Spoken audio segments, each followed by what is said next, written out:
बिस्मिल्लाहिर्रहमानिर्रहीम अस्सलाम वालेकुम। आप पाकिस्तान डेली न्यूज़ देख रहे हो। मेरा नाम है अब्दुल रहमान नाज़रीन। आज 18 मार्च है। साइफर केस का जनाजा निकल रहा है जी। और साइफर का क्या, पाकिस्तान के निज़ाम का जनाजा निकला है पिछले पूरे 1 से डेढ़ साल के अंदर। जिस तरह इमरान खान की हुकूमत गिराई गई और उसके बाद मीडिया में भाड़े के टट्टू बिठाकर जो बयानिया बनाया गया कि इमरान खान ने जो है मुल्क की सालमियत के साथ खेल दिया, इमरान खान गद्दार है, इमरान खान ने साइफर को जो है वो पाकिस्तानी अवाम के सामने रख दिया। हालांकि इमरान खान पाकिस्तान का वजीर आज़म था। अगर पाकिस्तान के वजीर आज़म को ये जो है इस्तेहकाक नहीं है तो फिर कौन सा ऐसी शख्सियत है जो अगर कोई साजिश या कोई वो होती है पाकिस्तान के खिलाफ तो वो पाकिस्तानी अवाम के सामने रखेगा। बहरहाल खैर, ये सारा बयानिया एक झूठ के ऊपर मबनी बयानिया बनाया गया और मरीम नवाज़ साहब ने कहा कि जी अब दुनिया पाकिस्तान को जो है साइफर नहीं भेजेगी। उनको यही नहीं पता था कि साइफर होता क्या है। भाई साइफर तो सफारतकारों के दरमियान जो है खुफिया बातचीत होती है। जो पाकिस्तान, अगर कोई पाकिस्तान के सफीर के साथ बात करता है तो वो पाकिस्तान को बताएगा कि जी ये बात हुई है, तो वो जो कोड होता है उसको साइफर कहा जाता है। वो कह रही कि जी साइफर ही कोई नहीं भेजेगा।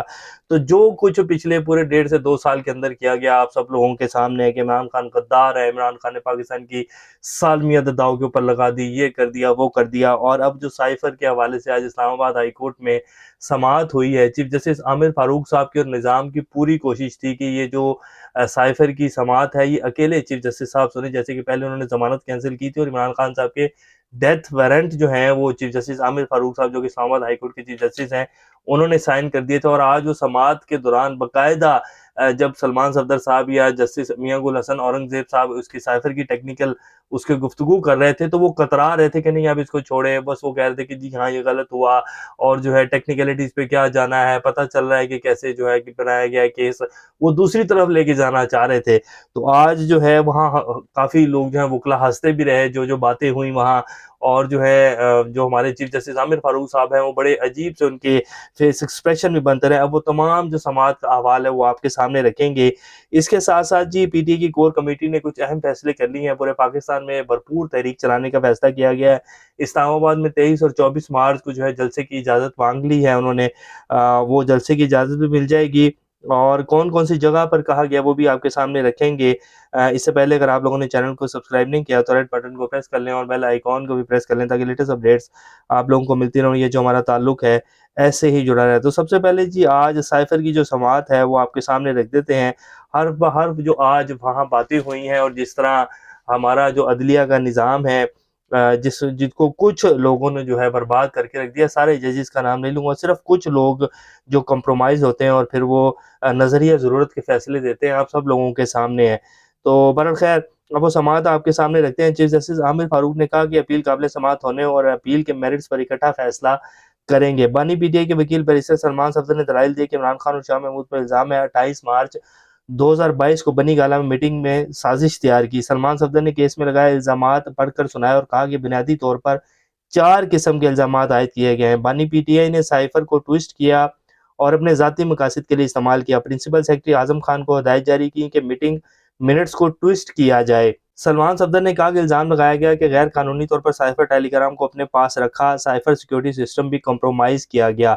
तो ये जी इल्ज़ामात जो हैं वो लगाए गए, जो केस बनाया गया। साइफर के मतन को पब्लिक किया और मतन में रद्दो-बदल करके अपने मकासद के लिए इस्तेमाल किया। तो ये वो 4-5 इल्ज़ामात हैं जो बेसिकली लगाए गए और अब उनका खुलासा और जो फिर दलाइल दिए। सलमान सफदर साहब ने आज साइफर की जो है वो धज्जियां बिखेर के रख दी जी। जो केस बनाया गया था बेसिकली एफआई की तरफ से और राणा सनाउल्लाह साहब की इमा के ऊपर और सारे निज़ाम की इमा के ऊपर बेसिकली सलमान सफदर ने शाह महमूद कुरैशी की जलसे में 27 मार्च की तकरीर का मतन पढ़कर सुनाया और कहा कि शाह महमूद कुरैशी पर सिर्फ मावनत नहीं साजिश और इश्तियाल अंगेजी का इल्ज़ाम भी लगाया गया। शाह महमूद कुरैशी को सिर्फ 4 लाइनों पर 10 साल कैद का फैसला सुनाया गया। तकरीर का मतन सुनकर जस्टिस मियां गुल हसन औरंगजेब ने कहा, मुझे तो इसका सर पैर ही समझ नहीं आ रहा। इस पर सलमान सफदर ने कहा कि इस तकरीर की बुनियाद पर ही जो है शाह महमूद कुरैशी को 10 साल कैद की सजा सुनाई गई है। फिर वकील सलमान सफदर ने बानी पीटीआई की तकरीर अदालत में पढ़कर सुनाई। इस पर जस्टिस मियां गुल हसन औरंगजेब ने रिमार्क दी कि ये तो सियासी तकरीर थी। सलमान सफदर ने कहा, बानी पीटीआई पर साइफर को गैर कानूनी तौर पर पास रखने का इल्ज़ाम लगाया गया। अदालत ने सजा सुनाते हुए कहा कि ऐसा जानबूझकर किया गया और गफलत भी करार दिया। इस सारे उसके दौरान जो है जस्टिस आमिर फारूक साहब जो है बिल्कुल खामोश बैठे हुए थे और उनके जो तासुरात थे वो बड़े अजीब से थे। चीफ जस्टिस ने कहा कि ये दोनों इल्ज़ामात कैसे हो सकते हैं, जानबूझकर किया होगा या गफलत होगी। अब देखें चीफ जस्टिस साहब की जो रिमार्क्स आ रहे हैं, जब आपके पास जमानत के हवाले से केस आया था तो आपने तो इमरान खान को ये कह दिया था उनके हवाले से, जो पूरा फैसला लिखा कि जी इनको तो इसके ऊपर सजाए मौत हो सकती है, तब आपको पूरा फैसला नहीं पढ़ना चाहिए था, तब नहीं पढ़ा। वकील ने कहा कि बानी पीटीआई और शाह महमूद कुरैशी पर मीटिंग में साजिश तैयार करने का इल्जाम लगाया गया। जिस जलसे में तकरीर की गई वो 27 मार्च हुआ, जिस मीटिंग में साजिश की तैयारी का इल्जाम लगाया वो 28 मार्च को हुई। यानी कि जलसा एक दिन पहले हो गया, तकरीर एक दिन पहले हो गई, और जो है साजिश जो है 28 मार्च को बनाई गई। ये दिलचस्प है कि तकरीर पहले हो गई और साजिश बाद में तैयार हुई। चीफ जस्टिस ने ऑफिशियल सीक्रेट एक्ट के बारे में कहा कि बदकिस्मती से 1947 से गोरा जो कानून बना के गया है, इसने ये नहीं कहा था कि आप इसमें तब्दीली नहीं कर सकते। एक और अलमिया ये भी है कि जिस कानून को हम छेड़ते हैं वो खराब कर देते हैं।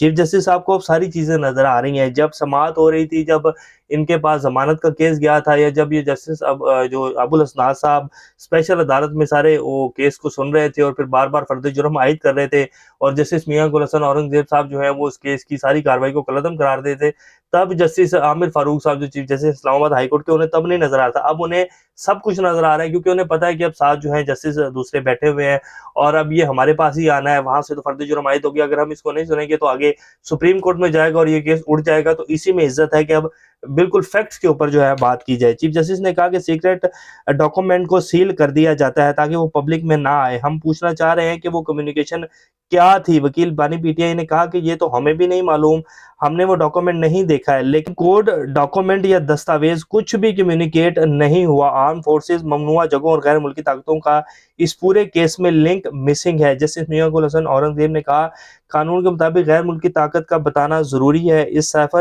उस साइफर में कम्युनिकेशन क्या है? वॉशिंगटन से एक शख्स ने एक चीज भेजी, वो क्या है? इस शख्स ने बताया तो होगा ना, क्या चीज भारत के हाथ लग गई है तो सिक्योरिटी सिस्टम मुतासिर होगा। क्या साइफर ट्रायल कोर्ट के जज को दिखाया गया? इस पर सलमान सफदर ने कहा नहीं दिखाया गया। यानी कि साइफर जो ट्रायल हुआ और जो जस्टिस जज अबुल हसनात साहब थे, उन्होंने बगैर साइफर को पढ़े, बगैर देखे जो है फर्द जुर्म आयद करके सजा सुना दी। चीफ जस्टिस आमिर फारूक ने कहा कि प्रोसिक्यूटर साहब फिर हमें कैसे पता चलेगा? अब चीफ जस्टिस साहब को समझ आ रही है कि जी हमें कैसे पता चलेगा। वकील सलमान सफदर ने कहा कि एक तरफ कहते हैं कि बानी पीटीआई ने सब कुछ पब्लिक कर दिया, दूसरी तरफ कहते हैं कि साइफर दिखाया तो पब्लिक हो जाएगा। कितनी लंबी जो है वो सजा सुना दी है, और दूसरी तरफ कह रहे हैं कि साइफर दिखाया तो पब्लिक हो जाएगा। जस्टिस हसन औरंगजेब ने कहा कि आपकी बताई गई बातों में खुफिया रखे जाने वाली तो कोई बात ही नहीं है, आप हमें ये तो बता दें कि इस साइफर में ऐसा लिखा क्या है। वकील सलमान सफदर ने कहा मैंने साइफर देखा नहीं, इसलिए बता नहीं सकता कि क्या लिखा है। चीफ जस्टिस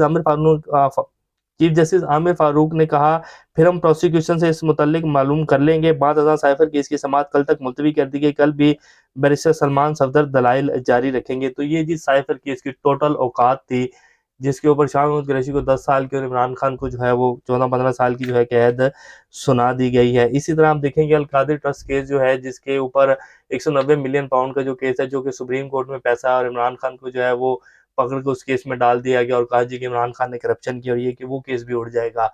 तो ये इस पूरे निज़ाम की जी टोटल औकात है।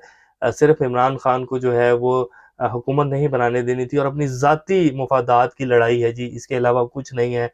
ना पाकिस्तानी अवाम का जो है कोई ख्याल है, सिर्फ अपना जो टन्योर है, जो अपनी कुछ मुफादात हैं, जो अपने अरबों रुपए इकट्ठे करने हैं, उसके लिए जो है पूरा मुल्क तबाही के दहाने के ऊपर लाके खड़ा कर दिया। और ज़ाती अनाद और ज़ाती जो एक वो कह लें कि गुरूर और तकब्बुर जो है, उसकी वजह से कि जी ये इसकी ऐसी की तैसी, इसने मुझे यूं किया था तो मैं इसको नहीं छोड़ूंगा, मैं आ गया हूं ना, अब इसकी खैर नहीं है। सिर्फ इस वजह से पूरा 25 करोड़ का जो मुल्क है उसको तबाह बर्बाद कर दिया गया है। जैसे जनरल बाजवा साहब करके गए हैं, और जनरल फैज हमीद साहब ने जो है करोड़ों अरबों रुपए की करप्शन की है, वो किसी से ढकी छुपी नहीं है। तो बहरहाल खैर, अब इसमें क्या कहा जा सकता है जी। ये केस फारिग हो जाएगा जी, जितने भी केसेस हैं। इसीलिए इमरान खान साहब को आप देखें ना कि पिछले 1 से 1.5 माह के अंदर जितनी ऑफरें की गई हैं, वो इसीलिए की गई हैं कि सबको पता है कि ये केसेस जो है बेबुनियाद हैं, बेसलेस हैं। ये आला अदालतों में केस जो है आइन के मुताबिक और फैक्ट्स के मुताबिक नहीं ठहर पाएंगे। ये केसेस और इनकी सजाएं जो है खत्म हो जाएंगी, तो इमरान खान ने बाहर आ जाना है।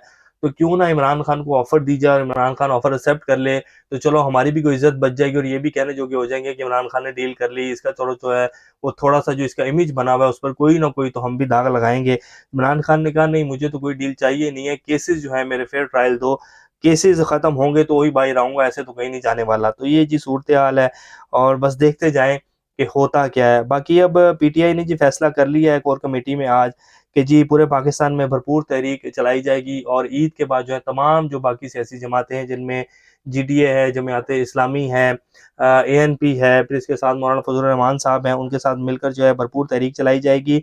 और जो शेर अफजल मरवत साहब की एक बात की जी केपीके में बहुत ज़्यादा करप्शन है, वो उन्होंने पुरानी बात की थी, उसको जो है मीडिया ने अलग ही रंग देकर जो है वो कोशिश की कि जी लड़ाई करवाई जाए। तो उसके ऊपर भी शेर अफजल मरवत का बयान आ गया कि जी मैंने कोई ऐसी बात नहीं की थी, तमाम फैसले जो है कोर कमेटी में होंगे और वही बयानिया हम लेकर आगे चलेंगे, हमारी कोई आपसी लड़ाई नहीं है।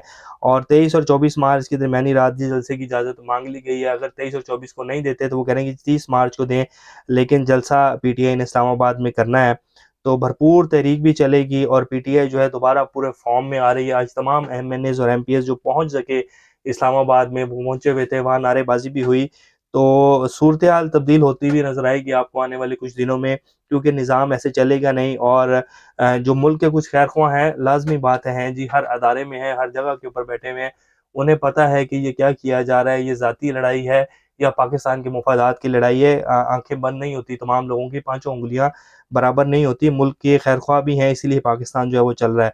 तो इंशाल्लाह बेहतरी आएगी और लाजमी आएगी। इमरान खान भी बाहर आएगा और ये जो चोरों का टोला है जो अपने मफादात की जंग लड़ रहा है, जो सिर्फ 2 करोड़ 70 लाख रुपए अपनी गाड़ी के टायर और पोशिश की तब्दीली के लिए लगा देते हैं और फिर दावे करते हैं कि जी हम पाकिस्तानी अवाम की जो है बेहतरी करेंगे और पाकिस्तानी अवाम के लिए जो है हम दिन रात मेहनत करेंगे, सिर्फ दावे ही हैं, इसके अलावा हकीकत कोई नहीं है। तो ये कुछ ताज़ा तीन अपडेट्स हैं।